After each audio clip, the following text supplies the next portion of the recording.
गेले काही दिवस पडत असलेल्या तुफान पावसामुळे नवी मुंबई शहराला पाणी पुरवठा करणारे खालापुरातील मोरबे धरण काठोकाठ भरले आहे। त्यामुळे धरणाचे वक्राकार दरवाजे उघडून जादाचं पाणी मूळ धावरी नदीच्या पात्रात सोडण्यात आलंय। यावेळी नवी मुंबई महानगरपालिका आयुक्त डॉक्टर कैलास शिंदे यांनी धरणातील पाण्याची विधिवत पूजा केली।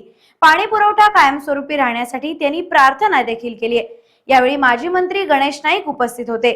माजी मंत्री गणेश नाईक व उपस्थित अधिकारी यांनी मोरबे धरणातून सोडण्यात येणाऱ्या पाण्याची आणि धरण परिसराची पाहणी केली आहे।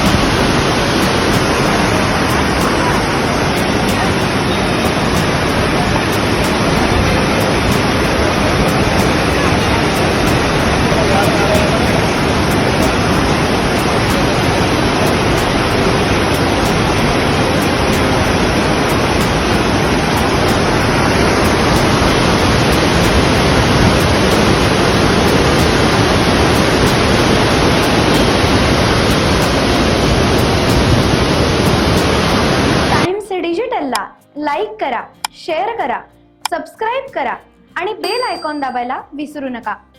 Times digital.